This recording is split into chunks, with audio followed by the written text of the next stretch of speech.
During tonight's talk, we come together as students, educators, and practitioners of architecture to discuss how we take care of each other in our professions and institutions.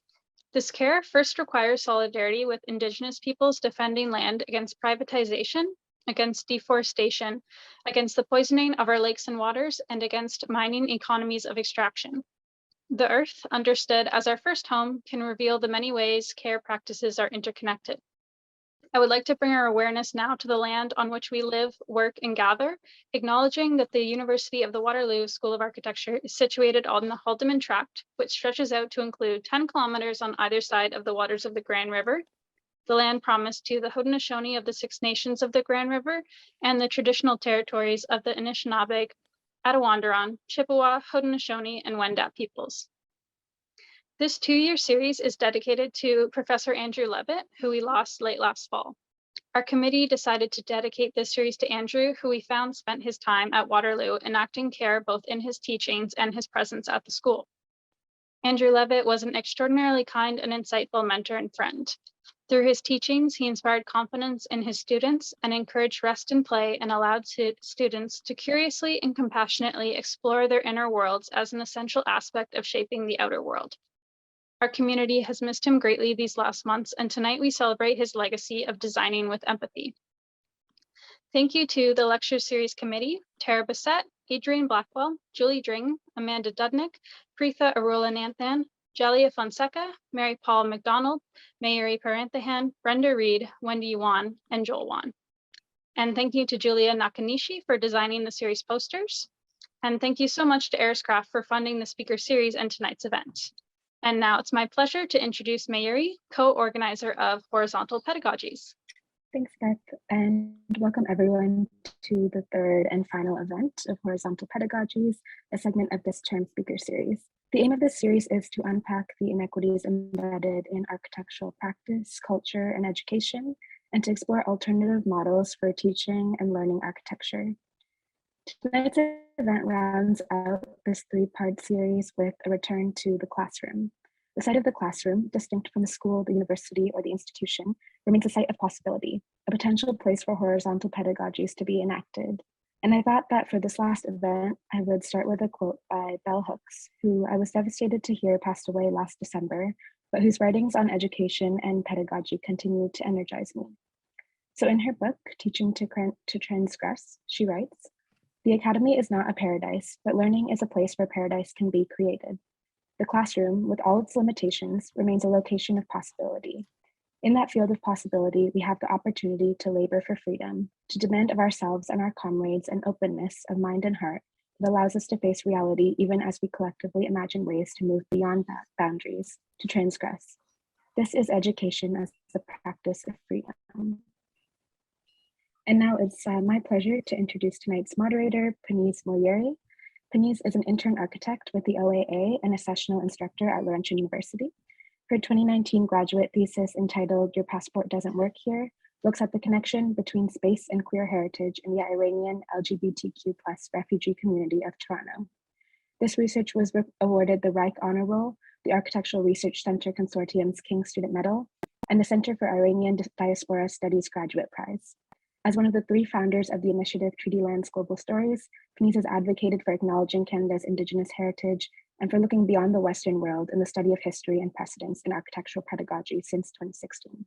She currently serves as an advisory board member to Waterloo Architecture's Racial Equity and Environmental Justice Task Force.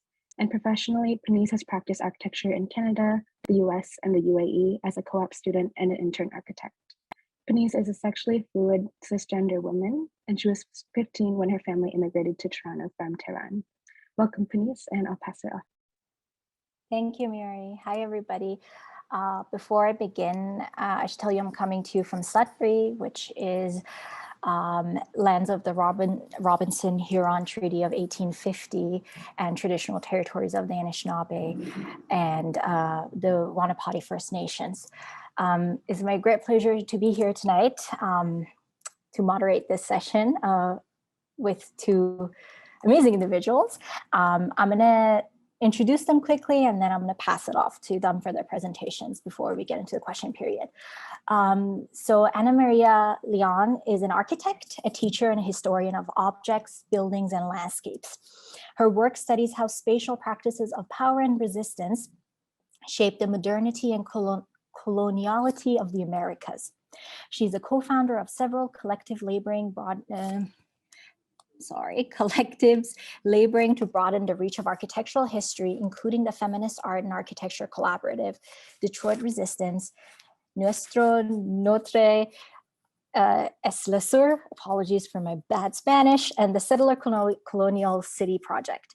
She's also recently published her first 2 books, Modernity for the Masses, which is on Antonio Bonet's Dreams for Buenos Aires, and Una Reina El Reves, sorry again, in 2021.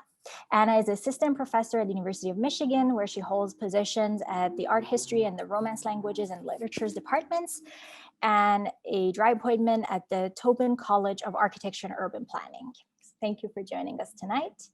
Pelin is joining us from Istanbul tonight. She's a sociologist and historian. She's involved in artistic and architectural projects that focus on urban conflict, territorial politics, and conditions of labor.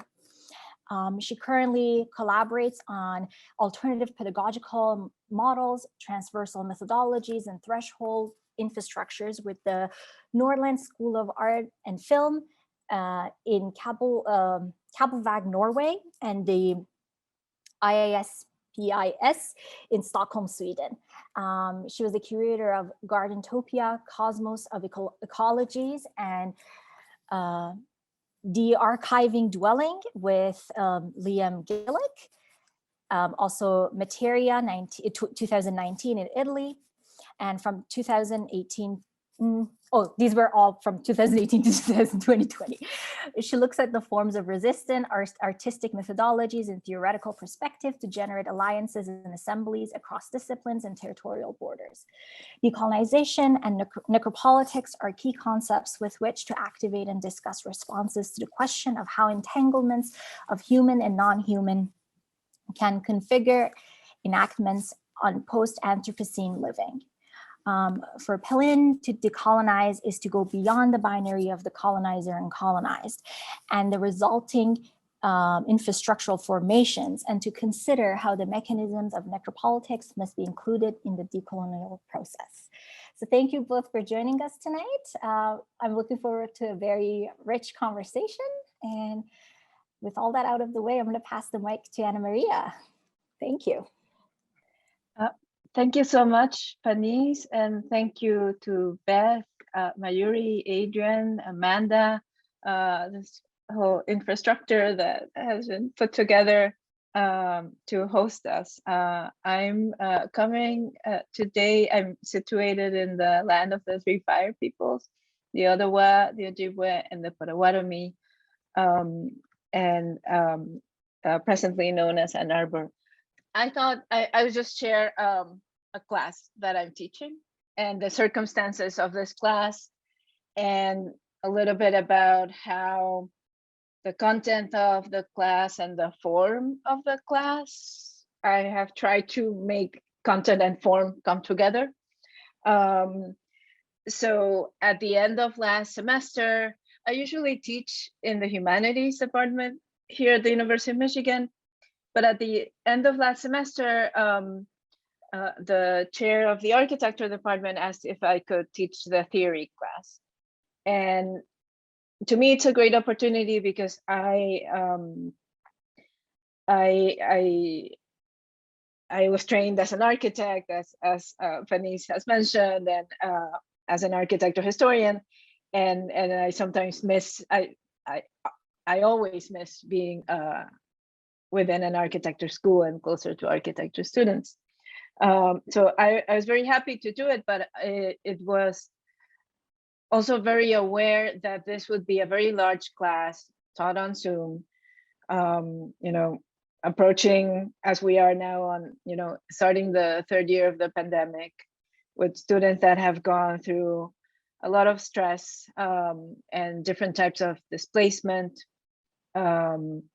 And that was on the one hand, and then on the other, as perhaps the sort of the lead image in the syllabus shows, we had, as in many other schools, the summer of 2020, particularly in the US, was the summer of the murder of George Floyd, and a very intense set of student letter writing campaigns, which fantastic letter writing campaigns that supported what very few faculty until then had been sort of making efforts to teach architecture, the history of architecture, the theory of architecture from an anti-racist, decolonizing, intersectional feminist perspective. But this sort of stopped being the specialized case, and suddenly just with student support, we a lot of us who had been doing this work were able to actually sort of bring it to the foreground. So on the one hand, this had to be a class that reacted to those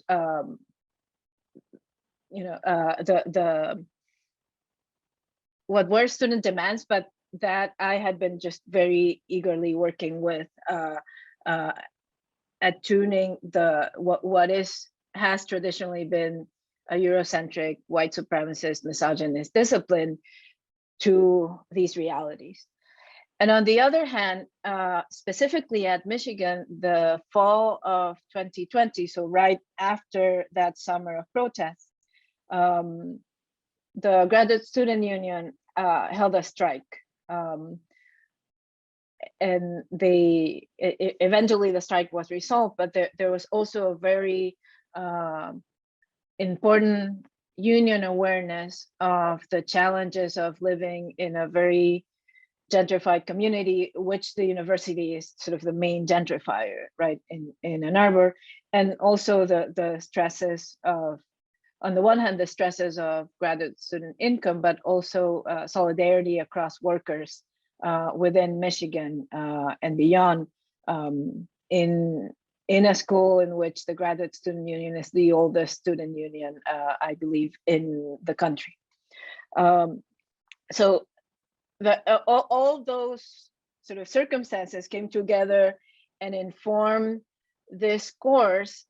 And I was trained, I did graduate studies in different universities in the United States, and I was trained with a version of architecture theory, just by random coincidence. My teachers were two of the editors of the books that came out. A series of books came out on architecture theory sort of at the end of the 20th century. Kate Nesbitt did the Screen book, Theorizing a New Agenda for Architecture, and Michael Hayes did the Red book, Architecture Theory since 1968. And I was their student, so I had been trained with that notion of theory, and I just thought, we cannot be teaching this sort of theory anymore, or I cannot teach it, within all these circumstances that we're going through. I don't think that's the discipline that we are constructing or that we want to construct. I think right now, in this sort of winter, spring of 2022, that's not the material that I'm going to teach. And I realized that I could teach whatever I wanted. So I decided I'm just going to make, what is the theory that makes up the discipline that we want to have going forward. So I'll go quickly sort of through the content, and then through how I'm teaching this content, sort of with this sort of attention to our circumstances. So I came up with these 4 units: where, what, who, and why. So the first one looks at landscapes, property, and real estate, and each unit is 3 weeks. So we start with Eve Tuck and Kei-Wen Yang's Decolonization is Not a Metaphor. Oops. And then we go through capitalism and colonialism, and we finish with Matthew Souls and Leanne Betasamosake Simpson, thinking about neoliberalism but also returning in a way to land as pedagogy. So that thinking, where is architecture? There's a second unit that discusses the what of architecture. So we look at materials, resources, and environments, and we read on material extraction and also on the materials that make up architecture. So here we read Jane Hutton, who was wonderful enough that she noticed that I had downloaded her article from academia.edu because I was cheating, and she said, here, the introduction of the book is better. So I assigned her introduction, which is wonderful. Jane, thank you so much. And the students really loved it. And then we look at discourses on environment, Green New Deal, Red Deal, and finish with Anthropocene and notions of the Anthropocene question mark. Then after the break, we think about who built your architecture and who designs it. So we think about labor, building labor, construction labor. And here I started splitting the class, which is 143 students. So they would read different things. So we looked at construction labor in China, in Dubai, Mexican remittances, and different modes of construction in Haiti. And we split the reading of who built your architecture. Yesterday we had a roundtable on unionization with guests from the architecture lobby, the local union, graduate student union here, and also a colleague that was part of the graduate student union at Columbia who had that strike. So we spoke about also students as workers and architects as workers. And then the unit that we have left will discuss ontologies, identities, and futurities, and we're going to discuss different types of teaching, forms of teaching history, and different associations, including guests from Dark Matter University and Esther Choi, who runs office hours. So that's sort of the content, right? So there's zero overlap with the architecture theory that I was taught, but I think it's just, I love that Mayuri cited bell hooks, because we read bell hooks the first day of class. We read theory as liberatory practice. And in this essay, also from Teaching to Transgress, Hooks says, I'm going to quote Hooks, "Making this theory is the challenge before us, for in its production lies the hope of our liberation. In its production lies the possibility of naming all our pain, of making all our hurt go away. If we create feminist theory, feminist movements that address this pain, we will have no difficulty building a mass-based feminist resistance struggle. There will be no gap between feminist theory and feminist practice." So I feel this is the theory that builds the discipline that we want. And so this is the theory we need. I think I still have a little bit of time to sort of talk about the pedagogy that I have sort of enacted to teach this course. So what I thought is that this is such a stressful and difficult time, and such a big class that would have to be taught in Zoom. And famously, when faculty in history theory segments teach to Master of Architecture students, we tend to sort of commiserate and say, oh, they prioritize studio, and it's very challenging to get them to read. Of course, the good students read, but how do you get students to read? And I've seen different approximations, but I thought mine would be that I would collectivize learning. So this is my attempt at collectivizing learning. I have 8 sections, as is sort of usual in a large sort of quote unquote lecture course, right? You have the smaller sections, and they're led by 6 student assistants. They're called GSIs here at Michigan, graduate student instructors. So each week that we have a class, 2 students from each section are signed up to be on call. So they are responsible for taking notes for their section. They all read together using this sort of collective annotation software called Perusal. So they have met with their section, they have read together and seen each other's comments. So they pull comments from those, and they are on call. So I have 2 students on call from each section, so about 14 students or so total from the 143, and they only have to be on call once in the semester. So they have read, they are experts for that week, right? So they engage with me on Zoom, and they help lead the section, right? But there's a sense of they are responsible that week for taking notes, for pulling their section classmates sort of questions that they have asked. So there's this idea that they are on call, and their sort of summary of the week helps the rest of the students. So this so far has worked pretty well. That's the one component.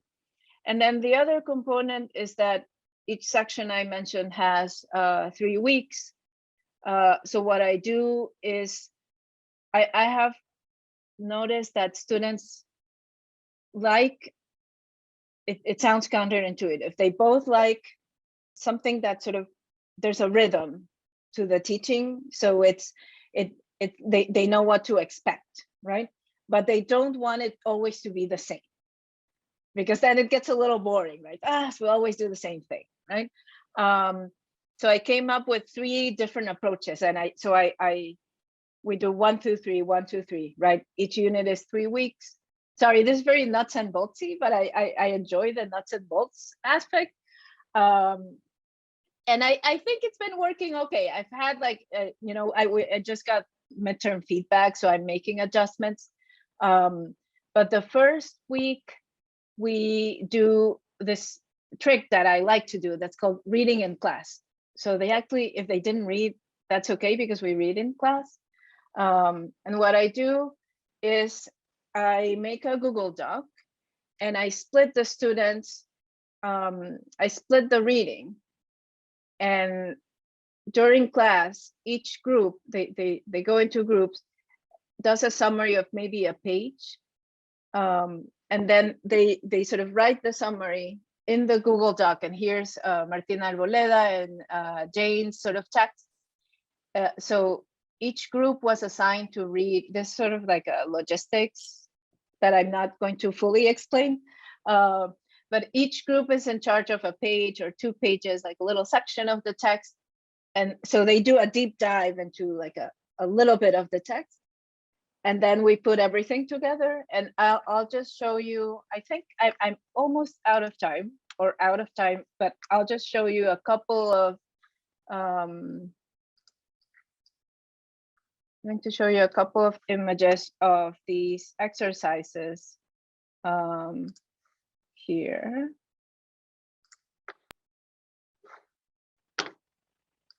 So then students just present. Here are 16 parts of Michelle Roth-Trujillo's Silencing the Past. And this is a collective reading of Judith Butler on gender.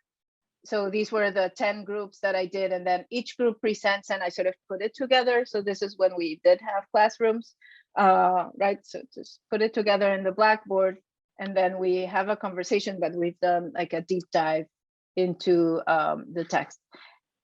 I'm going to stop there. Those are sort of, so that's one mode of reading. I have 2 other modes. They're not as performative. But the idea here is that students read together and learn together, and this is sort of a collectivization of knowledge that goes hand in hand also with the content that they are learning, right? So they learn that this is not architecture as the survival of the fittest and the star pupil, but it's actually something that they learn together and that they're going to also practice together and in solidarity. So I think that's more or less 15 minutes, and I'm just so looking forward to being in conversation with all of you. Thanks. Thank you so much. That was wonderful. I love how you're making it all a team effort. I'm going to pass it off to Pelin now. I just want to make one correction. For some reason, I said she was in Istanbul. I don't think she is in Istanbul. She's somewhere in Turkey, Southeast Turkey, probably. She's in a secret location. Yeah. So apologies if I misspoke there. I know my Turkish geography better than that. But yeah, not Istanbul, somewhere else in Turkey. Okay, I'm going to pass it off to you now. Thank you. I'm going to show in a map because I was opening the map. So I'm here. It's southeast of Turkey, and my faculty is here, and I used to be here also at Mardin and Batman. It's just on the border of Syria, and yeah, this is where I am. Thank you very much for inviting, and I'm very happy to be with María, María, because she also participated. I invited her to our Urgent Pedagogies project, and I think it's so important with Urgent Pedagogies project. We're trying to bring many different practices together, because I think it's very important in what condition, in what geography, in what architectural history or design history, what kind of pedagogies and education has been proceeded in architecture faculties or design faculties, and how against that we can create a different kind of pedagogical tools, methodologies, approaches. It's very important, I think, and the solidarity between that is becoming more important. I'm showing this map because I used to be in Istanbul Technical University in the architecture faculty. I'm a sociologist and art historian, and I used to teach long years in architecture faculties. And sometimes even in Turkey, they're mistaking me as an architect. They think I'm an architect, so I have to always say, no, I'm not an architect. And actually in 2013, we moved to southeast of Turkey, which is mostly Arab and Kurdish and Yazidi and different kind of multi-ethnic populated region. And we started an architecture faculty there. We resigned from our job positions, and this was a little bit radical that time, because because you may know that architectural education has to be in the urban, in the big cities, in the metropole. You know, this is a kind of a 20th century modernist architecture approach. Even if you have to do a diploma, it has to be in a global city, this diploma project. And so, I mean, at least in Turkey is like that, which I'm against that, of course. And this was a kind of a move. Let's move out and let's be in a different geography that no one wants to go. Actually, as an academic, it's a failure of your career if you go out from Istanbul, because everybody wants to be in Istanbul in an architecture faculty or in Ankara. So it's also a kind of degrading your career. So anyway, I started there. We started a new faculty, and then now I moved last year to another university and faculty. But this was a kind of experience for me. Although in Istanbul, I was running a lot of socially engaged practice. I'm trying to open this 1 second. And this was something more difficult because we were in this space. I mean, this is at least my experience. We are in a space in a geography that Turkish language is not the primary language, and this for me was something that I have to really learn Kurdish or Arabic, you know, to even though the language, the educational language is Turkish, you need to really understand that mother tongue. It's very important in pedagogy. Actually, this is the first rule in pedagogy, you know, to teach and learn in your own language, which in the South Turkey is very different. So the first thing is that the language issue. This is, I think, very important. In the meanwhile, I'm trying to open it. It was very practical when I show it. So this is my presentation. I was thinking, I mean, this is a kind of an ongoing struggle that is, especially if you are in an institution inside, and if you are pursuing also outside solidarity and collective action and collective learning, there's a kind of a pressure and dilemma always between institution and non-institution. I had several experiences as a researcher, as a curator, as a professor, and different institutional and agency experiences that I tried. The one of the first was in 2012 with the artist, Kurdish artist Ahmet Öğüt. We established it's the Silent University, and university for refugees and migrants who teach and learn and uses the platform as a platform of voice. And we started to understand how we can play, how the pedagogy itself can become a solidarity practice, can be a platform for collective learning, unlearning, and finding your own voice. This was a kind of a, I mean, we can discuss more in a discussion, but this is a kind of an art project that facilitated in different kind of art institutions. We produced also a book called The Silent University Towards a Transversal Pedagogy. And transversality, of course, here refers to Félix Guattari, the French activist and philosopher, and how we can play with an institutional framework, but how at the same time we can change the learning and unlearning and known structures of pedagogy, because pedagogy is a very institutional structure actually, and we can push the borders of pedagogy as a care, pedagogy as a solidarity, and how we can find its infrastructure and its methodology for that. So I was thinking more about these in the last 15 years. We started, I have to make it bigger, I think this, 1 second. I posted also in the chat, so everybody can follow from your own computer. I was running the architectural design studio. As I am not an architect, the design studio, as you know, a non-architect cannot run or lead a design studio. So always they want me to do a design studio, but they put an architect near to me, because officially I'm not an architect. So this is even a dilemma in architectural education, you know, that has to change. But we were, it was 2013, we started to do many architectural studios, and we were facing very urgent marginal conditions of refugees from Syria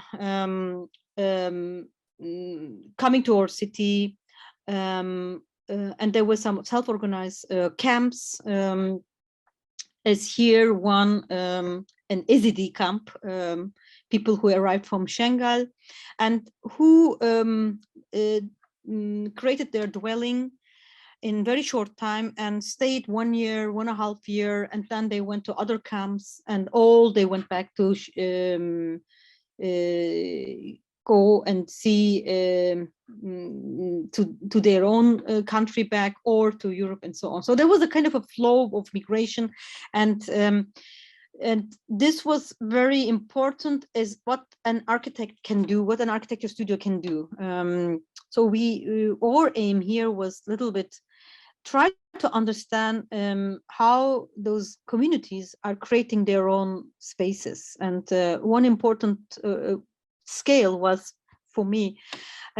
When we speak about infrastructure and pedagogies of care, as in a design and architectural approach, scale becomes very vital for me. I mean, what kind of scale we are talking about?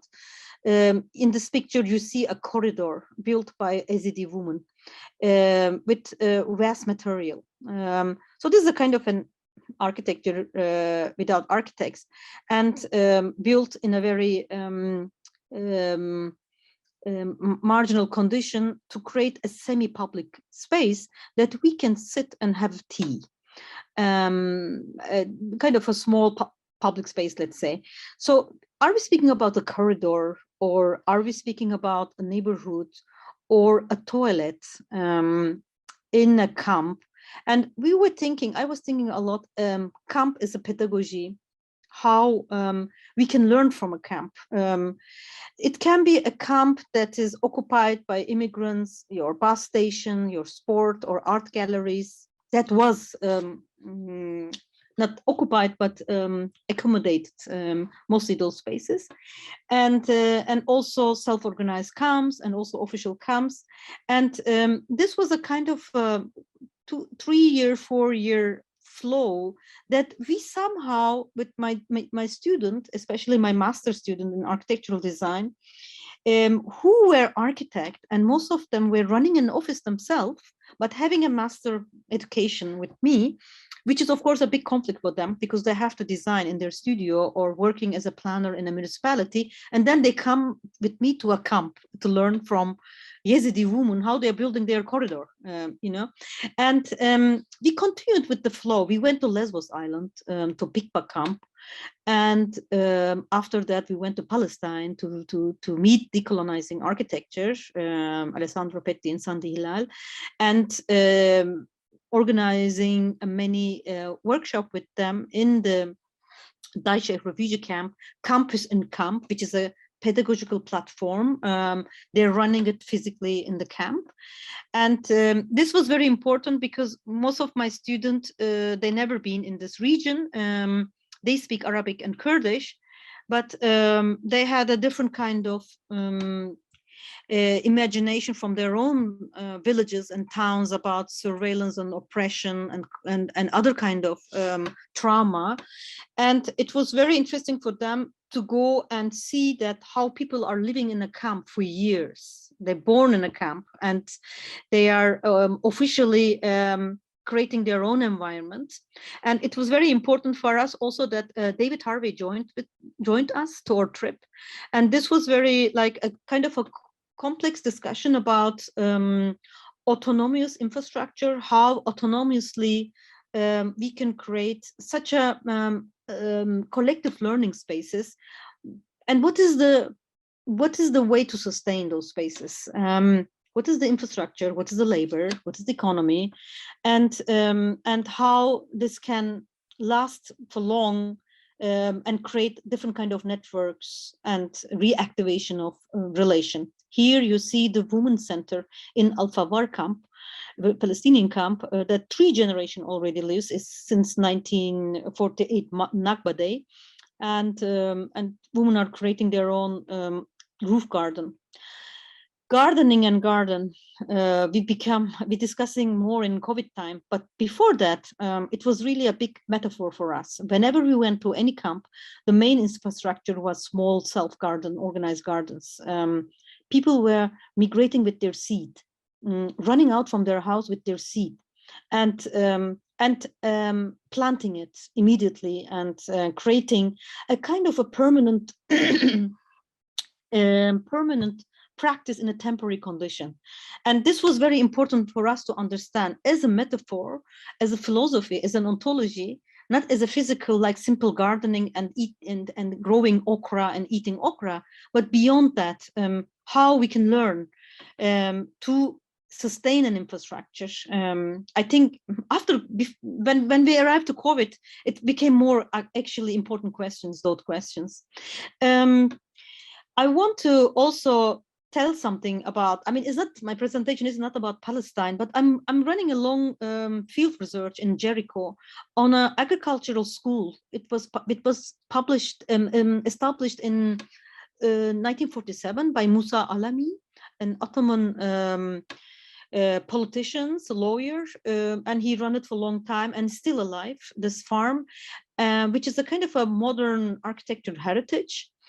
And this farm was also functioning as a school, like agricultural school for orphans who survived from the Nakba day. I think this relation was very important for me to learn. Just want to show something important also for me, some questions. How can we imagine pedagogy as infrastructure and care? In what condition and in what discourses? I think this local discourse and conditions are important. Sorry for my English, maybe there are some mistakes in this sentence, but we can discuss that how in Latin America, how in US, how in Canada, how, in different kind of places, what is the specificity and how we go into with design schools and architectural understanding. For example, here you see a Yazidi woman kind of working with stones, giving a sacred meaning to stones and worshipping. As you know, Yazidis are worshipping to sun and they have a very close connection and different connection with nature, and their cosmological understanding is very different than we who had a Western-oriented education and relation with human and ecology and nature. And this village is 25 minutes by car far from my office. And I work with this woman a lot. She's a Yazidi villagers. And she built her own kind of village cemetery. I forgot to put the images here. I'm going to put this. It's a different architecture. And it is not about approaching this kind of architecture. I hate, this vertical architecture or local architecture. I hate this word in architectural history. I mean, vertical architecture, this term is already a colonial language, And I prefer to look at what kind of form is that. What is the specificity of indigenous knowledge that we skipped in architectural theory and history and understood only as a vertical architecture, for example, it is really too hard to grasp coming from such an education and not able to have a wide understanding of knowledge production, which is equal to this woman, you are a professor, like 25 years of academic career, and you see something that your knowledge doesn't support. I think with my students, this is important to understand how those women are building their own spaces and continuously building over layers of layers, and understanding the form, the material, differently what we learned in architectural schools, or I don't know, in social science and other part of disciplines. I'm trying to learn, I'm not saying I understood, but I'm still working to learn how they're honoring the stone, the material, in a different way that we understand. Just last things I want to say, this urgent pedagogies is a kind of a archive. We started with discussions, public discussion. During COVID, we turned into a web archive. You can go and see many examples. We're trying to make a lot of a catalog, an archive of different kind of practice and it is also for me a learning process, that how artists, designers, architects are creating their methodologies about it. Just last thing I want to say, I was invited to run the kind of model organized by Ashkal Alwan, an art institution in Beirut. Ashkal Alwan is running for a long time a post-academic program for artists and architects, a kind of a free floating one-year program. And this was an interesting workshop for me. It was online because I couldn't go because it was COVID. And this was great because then from Afghanistan to Latin America, many architects from Iraq, from Palestine joined. Around 50 people joined these sessions for 1 month.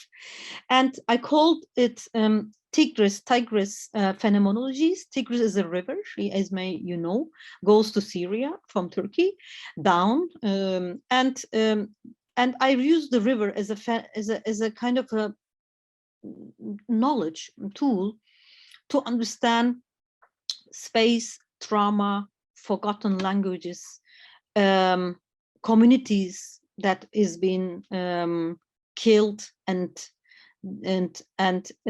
dispossessed, and it was very important for me as a professor here to learn. We have a big Padlet again. I can send this. I mean, I put there. You can just go to the link. That everyone from different parts of the world, architects, mostly were architects who has interest in art and film, and all of them from different parts of the world were working about space, trauma, and histories of oppressed genocide communities and their heritage. So it was very interesting for me online to experience such a rich compared parallel thinking that was only anchored by a river that passes the southeast to Iraq, the Tigris River. I don't know how many minutes I have. I think I'm done. Little bit more, 1 minute more maybe, or I passed. 1 minute. Yeah, if you want. Because this the problems in the institution, sometimes I cannot deal with the institutions. It's difficult, it's difficult to change curriculum, it's difficult to change courses. You have to discuss, you have to go into fight with your team and so on, with the dean, with the rector, and sometimes I get fed up with that. I built my own independent research collective called Arazi Assembly. We are mostly female architects and planners, Kurdish. I'm Turkish. Actually, I'm the only Turkish, I guess. And we are working now outside of academia. Sadly, it's so difficult to insert such research collective who are really interested to do research and pedagogy for solidarity, for care. It's very difficult to include in an institutional structure that might be transform the institution itself. I'm not pessimistic. I have hope. So I'm finishing my talk. Thank you. Thank you so much. You touched on so many things that I want to talk to you about and open up to everybody. Sorry for the siren in the background. So I'm going to try to kind of start with a few kind of open-ended questions and have you comment, and then we can maybe open it to the floor. Feel free to turn on your cameras, everybody. It would be great to see faces. Okay, so the first one I want to talk to you about is the idea of studio and design versus the idea of theory, history, humanities, right? Which you could argue both ways, whether these things are separated or not, right? But the reality is that it seems like in architecture school, there's so much to teach and so much to learn, from how to use a software and how to detail a wall, all the way to like, why are we building a building and what is a building, right? And often when you talk about the idea of decolonization in pedagogy, or kind of a more holistic understanding of what architecture is, the first issue that comes up is you can't teach everything to everyone, right? And so I kind of want you to speak about how then these approaches, and Pelin, you touched on some design studios that you've started to kind of look at through this lens. but I want to kind of explore a bit more this idea of teaching studio, but also how does this differ teaching in master students versus undergraduate students? Because I think you were talking, both of you were talking a lot about your more like senior students and master students in case of, you know, the individuals that came with you to some of those camps. Pelin, you were saying they had their own practices in some cases, which I think makes the relationship to the material very different than it would be if you're like a first, second year architecture student, you're just learning how to draft, right? So kind of talking about that kind of like large scope of what architecture school entails and how then we kind of take this material and bring it into design. And then how this may or may not relate to the idea of the specific context, which is again, what both of you kind of touch on, in the sense that, you know, if we talk about decolonizing in Canada or the US, which are settler colonial societies, we have a different approach than if we were doing it in, you know, Kurdistan. In, you know, Kurdistan, depending on, again, if you're doing it in Iran, Kurdistan, in Iraq, or if you're doing it in Turkey, which becomes a whole other conversation, right? So that was like 3 or 4 questions together. So I want you to maybe comment on that, and then we can kind of explore more. Definitely, there's in terms of students who are undergrad, students who are doing their MArch or their masters, there's a notable difference. It's actually the younger, each generation comes more, I have found them to be just more aware and places social justice as a higher priority, and is more eager to push what architecture can be, whereas MArch students usually have some experience working in an office and have are either more resistant to how the practice might be otherwise, or feel like they want to, yeah, I mean, then it varies from person to person, but I think just to me the generational change perhaps is more, you know, has informed my teaching more than the fact that they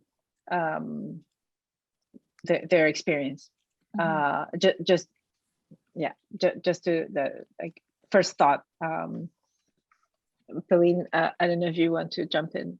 Yeah, I think I'm a bit Paniz, I'm a bit outsider as a discipline. I was always a little bit like one step outside because I'm not an architect, and this is so important for the architects. I'm not an architect. Yeah, it's important in the architecture faculty. You know, they're trying to place you somewhere. You know, always. And I was the head of the faculty, and I was the dean of the faculty because, yeah, if you're not an architect, you can teach, of course, theory. I was teaching social theory for the architects that can be useful, Foucault or this and that. That can be useful. It's very popular in Turkey also, those theories. But then studio, I recognize when I was running the faculty, studio is the backbone of an architecture faculty. It is impossible to, you create and you design the studios, either parallel 1, 2, 3, 4, 5 years and so on, or in a different way. And then you put the elective course around that, social theory, contemporary art, architectural history 1, architecture history 2, and this and that. But design studio is the core. And I accepted that after 10 years. I said, wow, this is the way, you know, there is no other way. And the point is also, I like very much studios. This is the very other thing, because this is a big chance for a discipline to focus on concrete physical condition. You're working on a building in a city, you're working on an empty plot in a city to design a museum, you work on a diploma, on a concept of pedagogies of care, for example. There are some diploma topics right now like that, you know, or agroecology, something, you know. So, and then you deal with physical, real condition, imagining that you are really building something. And this doesn't exist so much in any other disciplines, in art history or sociology or other social science that I'm come from. So I find design studios very important, super speculative, that you can really bring many knowledge into it, engineering, social science, and so on. And you can really play, I mean, is a chance, is a platform to really collectively. The interesting thing is also, which is different than the other disciplines, you do the studio collectively. You meet every week, you have a jury, the student, I mean, there's a collective effort. You stay until night, the students are staying until morning, you know, and this is very different education, what I experience in film studies or in art history and so on. I think is a big chance to really use a formation of knowledge that that you can bring from other places, ecology and meteorology, air, ground, whatever, and then and play with that. The postgraduate program is totally a bit different. There are architects who have offices and who are unhappy. They're unhappy about their life, you know, they're unhappy about their office, they are unhappy about their practice. They are coming to master program. And then what I'm teaching is they're not going to use, they say, Pelin, you're teaching something. I have to go and close my office. You know, this is doesn't fit.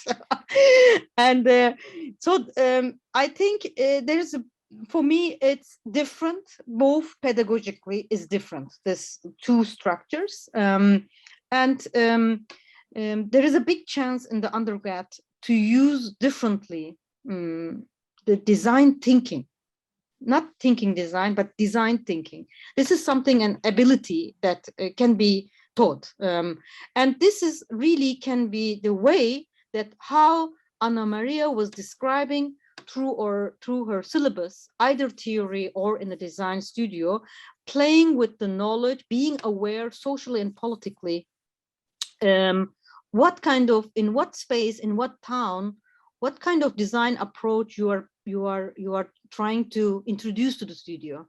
I think this is very important. I feel in Turkey, the architectural education in that sense in last years is very progressive. Really, my colleagues are trying to do their best in pushing that.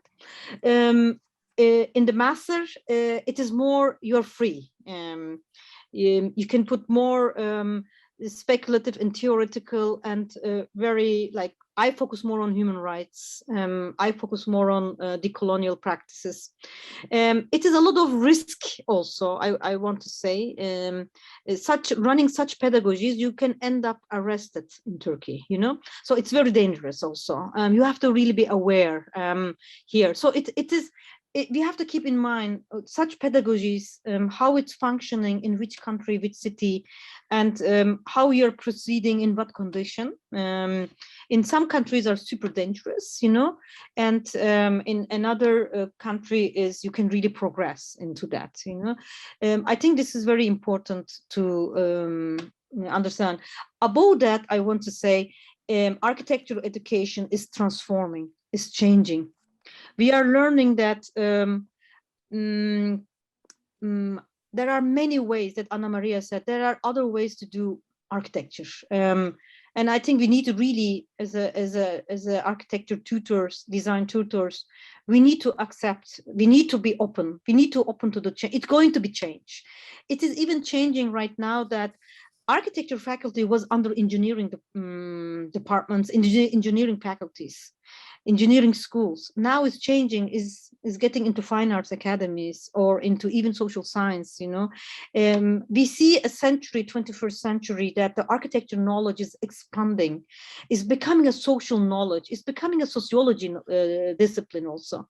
I don't want to reduce in sociology. I think design itself, it's a scale, from a design scale, from this corridor of an SED camp, you can get a sociological knowledge.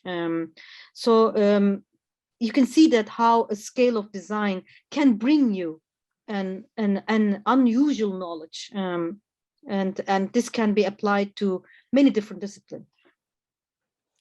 You said so many things that are so applicable to my life. I could just talk to you till morning. So, okay. There are a few things that I want to touch on that you were kind of both talking about. Kind of, I think the big elephant in the room that you both mentioned is this idea of unlearning and practice when it comes to that. So, Ana Maria, you were talking about how when you have older students, they need to kind of unlearn certain things that they know, whereas like the younger ones might be more, I guess, let's say fluid in the way they approach things. And Pelin, you were talking about, you know, some people who may not be happy in practice, and then they come take your studio and then they say this, you know, has nothing to do with my practice. And I think as a person myself who both practices and teaches, like I'm very familiar with that code switching, like the way you talk in a school of architecture is not the way you talk when you're designing a building for a client, right? Two different universes. So how do we bridge that gap? How is it that, because, you know, ultimately, when you think about practice, you need to find someone who wants something built, who will pay for you to do that.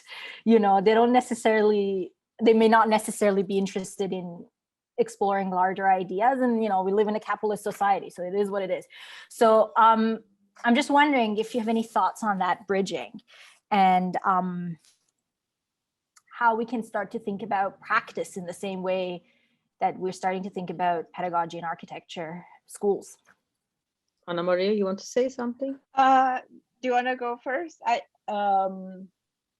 was thinking about your example about labor, the initiative, the architecture lobby. I think, Paniz, this could be possible through some agencies that connect the practice and the university institutional. For example, some initiative like Architecture Lobby is really doing a lot of things about raising questions about labor and a lot of issues around the work condition of architects. And I would like to say that the chambers of architects of Turkey, every city has chamber of architects, and Ankara and Istanbul, the chamber of architects are very active. They're giving a lot of effort to connect this knowledge flow. I think this kind of independent initiatives and NGOs brings a lot of connection to the both sides, the kind of bridging, let's say, you know. This comes to my mind. I don't know, but Maria. Just before Maria, you start, there's something I want to kind of add from something I was reading that you had written. You were talking about how sort of it's very easy and quick to have DEI committees just be this band-aid solution, and a lot of times there's a lack of understanding between true decolonization and anti-racist work and what it means to then talk about diversity, equity. Like it's so which is something you hear a lot in practice, right? Like every firm now has a DEI committee. What happens in there is definitely not radical work, you know. So I'm interested to also kind of talk about that aspect of it. Yeah. Sure. Well, these are two things. So the DEI is a public relations corporate concept. So it's actually conceptually and politically at odds with what it proclaims are its aims, right? Because it wants to make it's led usually in universities, and which are corporations, right? Yeah. And in businesses by public relations, right? Not by faculty, or if faculty is involved, it's usually, I mean, in my experience, very often not the most. Of course, there are exceptions, but I've seen it, like, you know, be led by precisely the type of person that you probably would know is, you know, very disinformed. Anyway, so that's on the practice and pedagogy. I think, you know, the school is part of the world, right? It's not a space of pedagogy. Is not it. It's very often discussed as a bubble, but the more we, you know, that was my interest in sort of having that labor conversation. When I was a student, nobody brought to light the fact that, you know, there are different categories that are being paid differently in the faculty body, right? There's grade injustice and adjuncts and lecturers that students have no idea exist. There's this sort of hierarchization of education, and that the school is a site of labor. It's not a vocation, right? So it's part of the world. This is one component that I think is important, and the other one is that, you know, this school that I teach in, University of Michigan, right, is 40 minutes away from Detroit, which is a site of struggle in racial injustice and dispossession, and the school is sort of guilty of part of the problems that, and at the same time also extracts benefit from the city.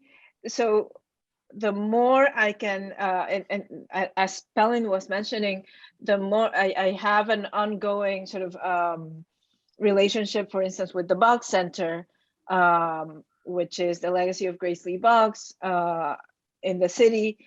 And the more I can both put my students in relation with activists in the city and at the same time use that opportunity to extract capital from the university to benefit those activists, I think that to me is more important than bridging a gap with a practice that, you know, is all around them, and they're always, it's the easiest step for them to have bridges to architecture offices, right? Every other infrastructure in this corporation of a university is offering them avenues so they can connect to those places. And to me, it's more important that they have a connection, not to practice, but with the world, right? That surrounds them, so they can build and conceptualize their own practices. Because then I'm hoping I am, you know, in teaching theory in this way, I'm hoping I can give them the critical tools to make new practices, right? Rather than yeah. So I guess that's my take on it. Which, yeah, totally. I guess the question that comes to mind, the idea that, you know, it's not so much about connecting to practice, but to the world around, kind of parallels, I guess, Pelin's approach to, you know, taking students to refugee camps and kind of having those connections. In Canada, we see a lot of studios. Yeah. I mean, I also wanted to say that I wish, first of all, Pelin, I want to be your student, and I wish, I mean, there are many valuable studios here at the University of Michigan. Here, I am being diplomatic, but I wish we had you here, and I wish, because what many of my students ask is sort of they read the text that I give them, and they just want the way out, like show me, like I want to do the right thing, but you're just problematizing everything I do, and just I want a solution, right? So I don't want to be in the wrong, I want to be right, which is where I'm going. What? Sorry, I'm finished. No. And I think then they go back to studio, and many studio, there are valuable studios here, but there are other studios that just follow very conventional paths to form making, right? So they hit a wall in a way, because they sort of encounter those older forms of practice again. So I agree, Pelin, that sort of studio is the backbone of the discipline, but you know, so I want to take your studio. That's all I have to say. Okay. Which I guess sorry, I just want to add something, and then Pelin, I'll hand it over to you. I guess that's where I was going with this, like this idea of when you start to do these kinds of engagements, right? You're talking like to kind of speak to what Pelin was saying. You're talking about people who've been through trauma, people dealing with forgotten languages. You know, in Canada, it's becoming a thing now where we do design builds, you know, on Indigenous territories, and I mean everything is Indigenous territory, but you know, on reserves and kind of those kinds of relationships. And the way that gets approached and framed is often very important, and then you see it sometimes done not with the respect and the tenderness that it deserves. And then architects also tend to think that design will solve everything. Like we're gonna design it away, right? And I say this as a person who, you know, researched Iranian queer refugees. Like there is no, like what am I gonna do? Politicians need to change. Like, you know, so, which also kind of talks to your point about the dangers of speaking about some of these things, Pelin, in parts of the world that, you know, you and I are from. So I guess I want to ask about that part, about when you are starting to kind of look at these very complex, very nuanced issues, how do you approach it respectfully? How do you not make it just be this kind of tokenistic engagement to check off the box and get a grant, you know? So if you can speak to that a little bit. Yeah, I think this is also the question. I mean, what Anna Maria was saying. For example, the camps. When we started I said the studio is about the camp because the camp is very near to us. You know, there were 2 self-organized camps around the faculty, and there were some official camps. The students said, "Oh, okay, we're going to design for them this and that. We're going to solve their problems and so on and so on." And I said, "Stop! No? You don't need to design because they designed already. There is a corridor with plastic material, blanket, and woods, vast, very with vast materials. They connected their tent because there are some relatives and some women wants to be together. They have semi-public spaces. They have the gardens. I said they designed. And then they said, okay, Pelin, but what we're going to do? There is a reality, social reality. It's happening in front of your door. Of course, in the back, we are helping a lot, aiding people and so on. This is another thing. But I said, we're going to create an archive and draw the design, what they designed, transfer into architectural design representation. And we created a kind of a booklet. So first we photographed everything, like lightings from plastic bottles to those corridors and so on. And you will see in this picture, I can put more pictures in the Padlet. And then my student, we created the archive, and they transform it into like the other way around. Like imagine you're designing a camp. You're starting from the tent and then the corridor, the semi-public spaces, the toilets, the washing areas, and this and that. And so we did the other way around because they already settled. They designed, and the point is here, how to design to learn from them, not we are designing for them. And this was a kind of a move that they didn't understand. They didn't get the students first. Because as Paniz says, they want to design to solve their problem, you know? This is the kind of socially engaged architecture always has, you know, vulnerable people, vulnerable communities, and design can be a solution. Design cannot be the solution, but design can be a support structures. For example, another example is the City Plaza Hotel in Athens that was occupied by anarchists and activists and many families, Syrian families, in one night. And they stayed around 3.5 years, I think, in this hotel, empty hotel space. And they run it autonomously, this space. I wrote about that in the book of Chicago Architecture Biennial, that was about more how we understanding, coming back to scale, how we understanding an occupied existing space as a refugee camp in the center of the city, because camps for us is always outside of the city. It has to be designed outside. They need to be outside. We don't want to see them in the city center. This is the mentality that mostly the architects has. And there's a manual in United Nations of designing a camp. The funny thing was that one of my master students was a real designer of an official camp in our city. And after the class, he said, Pelin, if I could have taken the class before designing the camp, I would design totally differently the camp.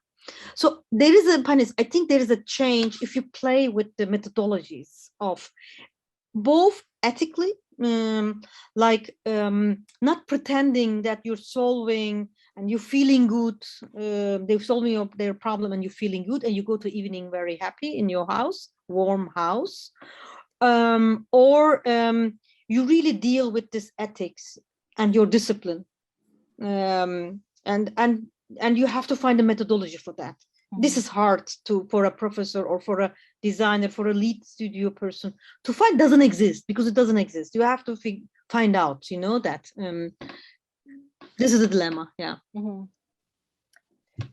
I would just echo that, when I take my students to Detroit, they go to learn from people on the ground, from Detroiters, from activists that have transformed the church into a community center and created their own internet network and a pathway from prison to work, or have urban farms and sort of transform these farms into art producing spaces. So students, the class is framed so that students know that they go to learn from, and if anything, they can work with, not for, and never speak for or do for, right? But and I think we're starting to see that actually being acknowledged, right? Like a few days ago, we had Francis Kay being awarded the Pritzker, which, he's famously involving everybody kind of in the design of the local community. So we're getting there slowly. Okay, so I acknowledge that I've been really greedy with your time and asking all my own questions. So I want to open the floor to any questions from the audience. If not, I can keep asking questions. Yeah, go Shane. Thanks, everybody. Such a great, inspiring conversation. And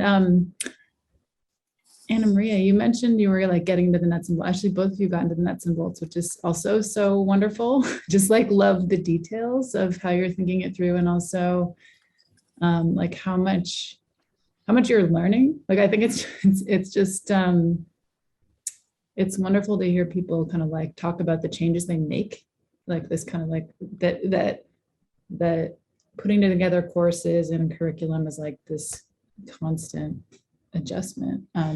So I have a kind of nuts and bolts question too. I'm just really curious about how you approach, Anna Marie, you specifically talked about this kind of collectivization of learning, and I'm curious how you approach grading.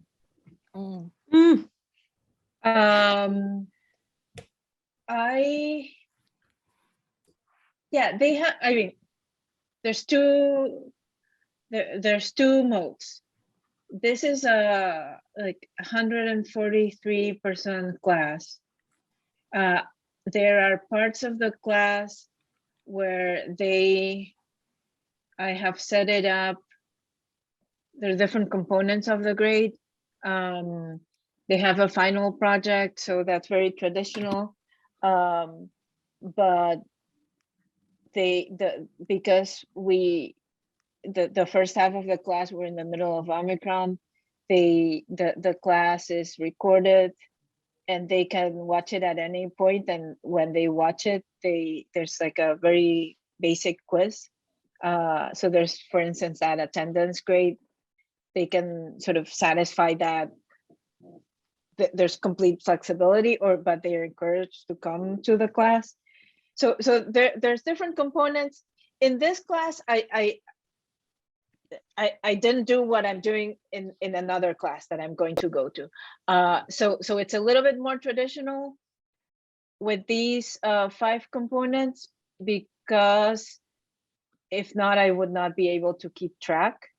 I'm also co-teaching a seminar with Andrew Hersher, and there we're doing on grading. So that is a smaller seminar. And in that seminar, there's a sort of a contract of what's expected, and then students are going to grade themselves. But with the big one, I felt I could not, it's just too big. It's sort of a machine of a class, right? So what I did is there's flexibility in when, you know, they can sort of listen to something afterwards. They can turn in, they read through perusal, so but they can turn in, add comments later. They can also upvote each other's comments. I don't know, it is a very nuts and bolts, and I don't want to get too much in the nuts and bolts of it, but I think this is something where I want to improve. I have a friend who has it set up so students can sort of win points up to 150% instead of 100, but they choose what they do. So this is another approach. I haven't figured out for such a large class. I don't know if I'm ready to jump it. Ideally, we wouldn't have to grade. This is the answer, of course, right? And this is something that the university accepted during COVID because it went into pass-fail, but yet retracted again. And I think ultimately, it's sort of silly to have to put a number, but students want feedback more than grades. So I haven't solved it, sorry. How do you do it, Pelin? No, great. Yeah. I think the one thing what we do, I mean, with the undergrad in the studio, everybody has the right to grade. Like, I mean, of course, I'm grading officially, but it's nice to sit together and when one student is presenting her or his project, it's nice that the students are taking also initiative. I'm asking how would you grade, you know? So then there is also a play with grading that I'm not only the authority who should grade, you know, and is about a review, you know. I mean, the whole studio is about reviewing, and it's good to do it together with the students, that everybody gives a review anyway, you know, and then you ask how much what will be your grade, you know. This is, I think, an interesting play that can be played, and the other for the postgraduate program, I think, is not so important grading, you know. You put something, I mean, it's not an issue, I mean, it's not a topic, I think, I mean, yeah. Yeah, I wish we could all abolish grading. It's the worst part of teaching. And I think, Jane, didn't you have a very interesting system where you gave students readings, and then based on how much they had read or something, they would then announce it and they would get a grade or something? Oh, we tried this thing that I learned about from some other people in geography called specification grading, where it's kind of like like contract grading. I'm just learning about it, but I guess there's a lot of different approaches, and I'm yeah, it's like great to hear how different people take this, because I think it's always a dilemma. It's always such a big part of the pedagogical conversation, but it's also like so easy to sideline because nobody really wants to talk about it. So yeah, thanks a lot for all that. It distracts everybody. It distracts the students and the people teaching, I think. Yeah. Any other questions? We still have 3 more minutes. Yeah, Adrian. I was inspired, Anna Maria, by your, well, it was really great to hear about your course. And I was excited about the collective reading, but you said you had 3 methods of reading. And I'm wondering if you could mention the other 2. And I guess just to be fair, I'd love to hear how you get your students to read as well, Pelin. Sure. I have three formats of class. So one is we read in class, basically, and we do this sort of deep dive into the text. The other one is a more traditional lecture, and we do small groups. And the other one is a conversation.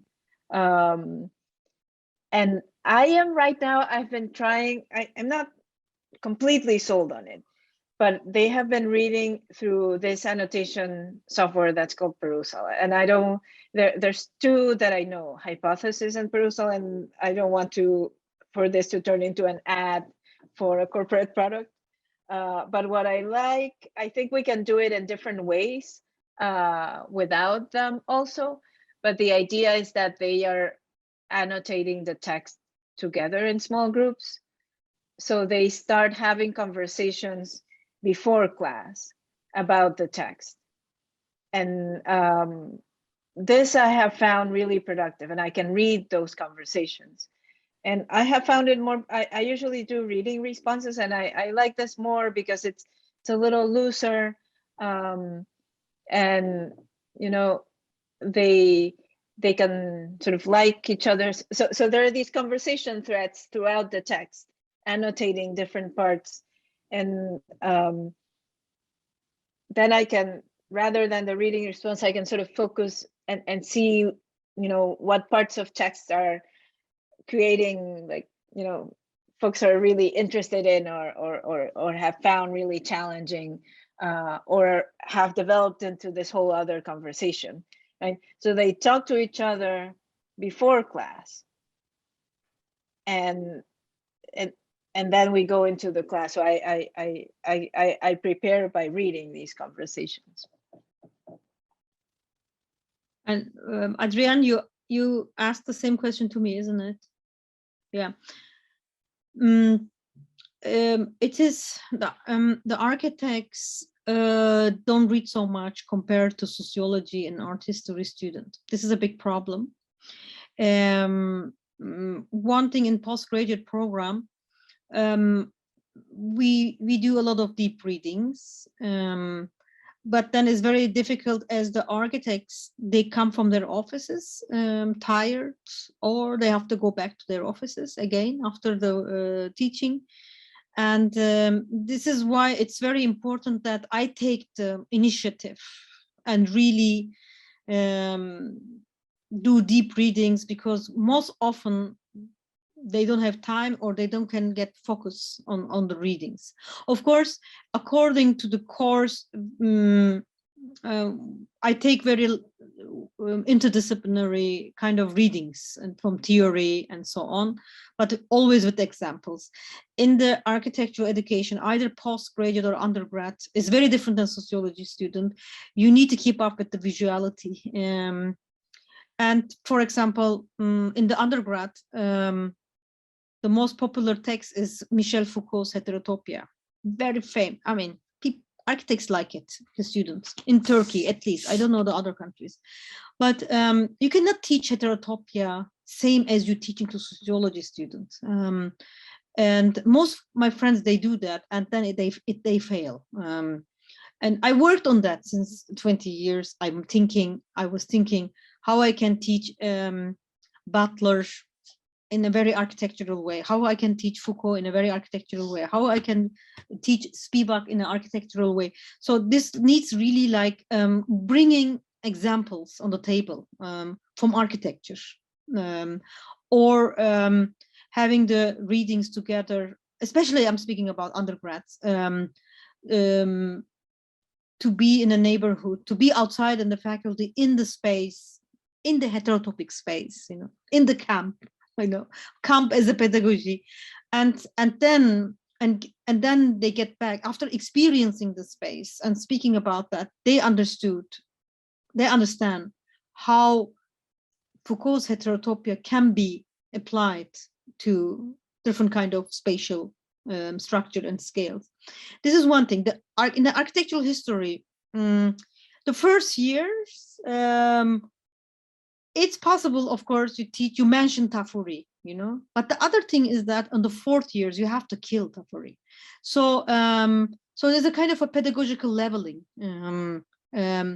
Of course, you need to teach Tafuri, they need to know, but then you have to kill it. So you have to have a very structural architectural history theory readings through the years, that you can build and kill, you can build and kill, you can build and kill, that until they arrive at the end of the diploma, that they are aware of what to use in what way, and what to know, how to understand to decolonial, deconstruct also the architectural history.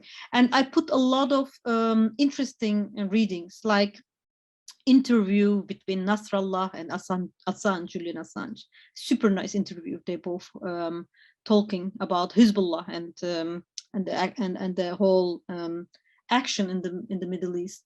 I tried to put such texts about, it's not about journalism, it's just about figures, how they're discussing about geopolitics and surveillance and the word being in the word, you know, how to grasp, to understand them.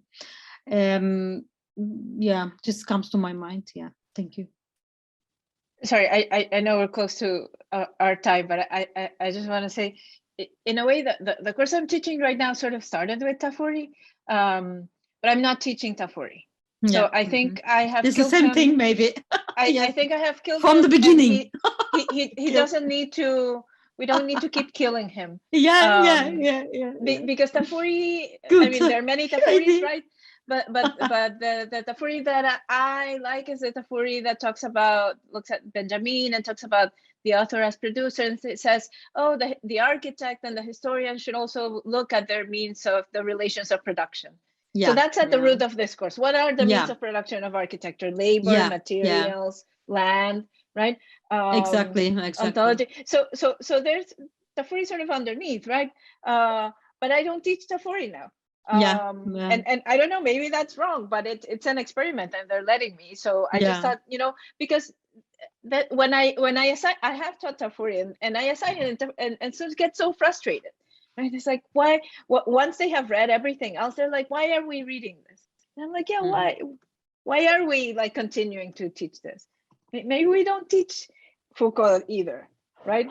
Maybe we teach Betasamosake Simpson, and we teach, you know, there's plenty of other people that we can teach. So I don't know. I'm just running with it, but we'll see how it goes. But I mean, that's a good point, that the same person could be right in some places and wrong in some places, right? Like Foucault is also the guy who thought that the Iranian Revolution would be good for the queer community there. So like, So yeah. Amina is asking if your syllabus is public access, Anna Maria. And I would also. It's right. Right now, it's not public access. I think I'm going to post it at some point later. But right now, I keep like modifying it and transforming it. So I guess I'll open it up later. Please send it to me too. I would really love that. So if there's no more questions, I know that it's what, like 2:33 a.m. in Turkey now. Yes. Yes. And if there's nothing else anyone wants to add, we can close it for the night. This was very lovely. It was great to meet you all. Thank you very much. I really enjoyed it. I learned so much. Thank you so much. And thank you for providing the opportunity for Pelin and I to have a conversation. This So was a good. psychological pedagogy session, like. Thank you very much.